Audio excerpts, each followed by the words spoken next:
जय हिंद बच्चों। आइए इंग्लिश में हम कुछ बहुत ही इम्पोर्टेंट वर्ड्स के बारे में जानते हैं। ऐसे वर्ड्स जिनको क्वेश्चन वर्ड्स कहा जाता है।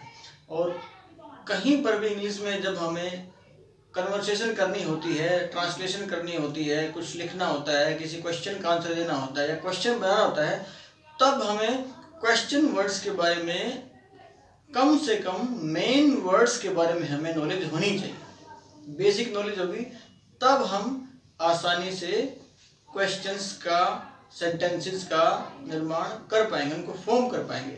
तो ये देखते हैं। देखिए यहाँ पे लिखा हुआ है, टॉपिक हमारा use of WH family. Use of WH family का मतलब है ऐसे क्वेश्चन वर्ड्स, प्रश्नवाचक शब्द जिनकी स्टार्टिंग या तो H से होती है या फिर W से होती है।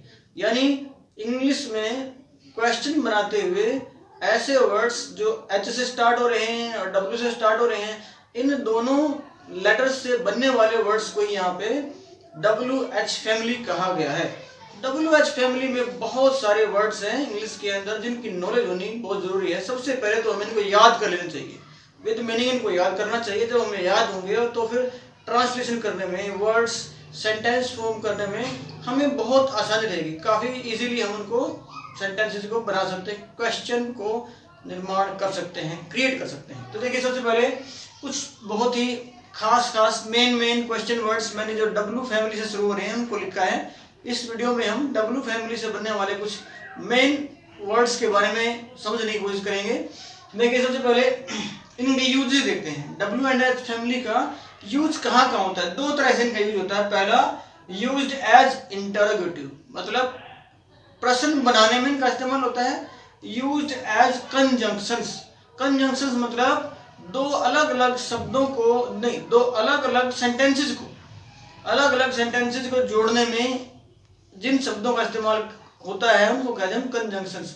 जैसे हिंदी में आप लोगों ने पढ़ा होगा योजक शब्द, उसी तरह इंग्लिश में भी ये कई जगहों पर एज कंजंक्शन भी यूज होते हैं। लेकिन हमारा आज का टॉपिक कंजंक्शन नहीं बल्कि क्वेश्चन वर्ड्स हैं जिससे हम क्वेश्चन सेंटेंसेस बना सकते हैं। इंग्लिश को समझने, लिखने और बोलने में हमें आसानी हो, ये हमारा आज का टॉपिक है।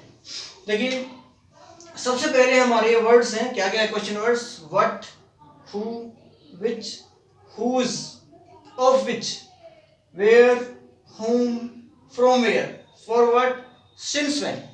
ये मैंने कुछ मेन वर्ड्स को लिया है, क्वेश्चन वर्ड्स को। देखिए पहले व्हाट का मतलब दो तरह से होता है, क्या और जो। क्या और जो दोनों ही इसके मीनिंग होते हैं। सेंटेंसेस के हिसाब से, अकॉर्डिंग टू सेंटेंस हम इसका मीनिंग बनाते हैं। देखिए सबसे पहले इसका एग्जांपल, व्हाट इज दिस, मतलब यह क्या है। हम व्हाट इज दिस किसी भी चीज के बारे में बोल सकते हैं, तो इस तरह से हम इसका इस्तेमाल करेंगे।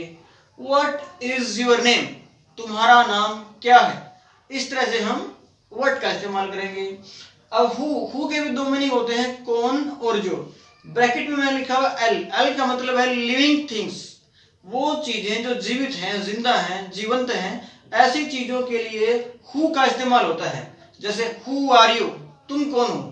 जब हम ऐसे पूछते हैं हु आर यू, तो किसी न किसी जीवित चीज के बारे में, किसी इंसान के बारे में, एनिमल, बर्ड, किसी के बारे में हम बात करते हैं, उसको हम कहते हैं हु आर यू। तो जीवित चीजों के लिए हु का प्रयोग होगा। इसके अलावा हु एम आई, मैं कौन हूं, यानी मैं कौन हूं का मतलब है मैं, यानी जीवित चीज, living thing. Who is this, ये कौन है, मतलब हम किसी और के बारे में पूछ रहे हैं, यानी वो भी जीवित है, तो हु का प्रयोग होता है लिविंग थिंग्स में। आगे देखिए विच के भी दो मीनिंग है, कौन सा और जो। यहां लिखा ब्रैकेट में NL का मतलब है नॉन लिविंग थिंग्स, मतलब विच का प्रयोग हम इंग्लिश में उन चीजों के लिए करते हैं जो जिंदा नहीं होती हैं, जो जीवित नहीं होती हैं। जैसे give me that pain which you bring tomorrow, give me that pain, मुझे वो पेन दे दो, विच यू ब्रिंग टुमारो, जिसको तुम कल लेके आए थे। यानी किसी पेन के बारे में है, पेन नॉन लिविंग थिंग्स है, इसीलिए यहाँ पे विच का इस्तेमाल हुआ है। नॉन लिविंग थिंग्स के लिए कौन सा या जो मीनिंग में हम यूज करते हैं विच। हुज, किसका या फिर जिसका। एल मतलब लिविंग थिंग्स के लिए, जो जीवित चीजें हैं उनके लिए हम हुज का इस्तेमाल करेंगे। जैसे हुज ब्रदर इज दिस, यह किसका भाई है, यह किसका भाई है, मतलब किसी जीवित इंसान के बारे में हम बात कर रहे हैं। Whose brother is this. अब देखिए ऑफ विच, किसका या फिर जिसका, ये नॉन लिविंग चीजों में इस्तेमाल होता है, मतलब जो जीवित चीजें नहीं है। ऑफ विच किसका या फिर जिसका। एग्जाम्पल के लिए of which subjects exam is this, of which subjects exam is this, यानी किस सब्जेक्ट का या किस विषय की यह परीक्षा है। परीक्षा यानी एग्जाम किस विषय की है, कोई टॉपिक का नाम होगा, विषय का नाम होगा, सब्जेक्ट का नाम होगा, जो कि लिविंग नहीं है, जो जीवित नहीं होती है। तो इसलिए नॉन लिविंग थिंग्स के लिए किसका और जिसका में हम ऑफ विच का भी इस्तेमाल करते हैं। वेयर, कहां या फिर जहां, ये किसी जगह के बारे में है। वेयर आर यू, तुम कहां हो। वेयर ही गो, वह कहां गया। तो इस तरह हम वेयर का इस्तेमाल करते हैं क्वेश्चन बनाने में। हुम, किसे, जिसे, किसको, जिसको। और ये लिविंग थिंग्स, जो जीवित चीजें हैं, उसके बारे में इस्तेमाल होता है। whom you like most, किसको तुम ज्यादा पसंद करते हो। किसी न किसी इंसान या एनिमल या बर्ड्स के बारे में ये हम लिविंग थिंग्स के बारे में यूज करते हैं whom। from where, कहां से, जहां से, कोई जगह के बारे में।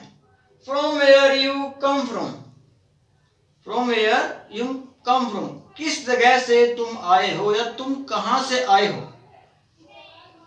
आगे देखिए फॉर व्हाट, किस लिए या फिर जिस लिए। इसका यूज देखिए for what he come here, वह यहां किस लिए आया है। For what he come here, वह यहां किस लिए आया है।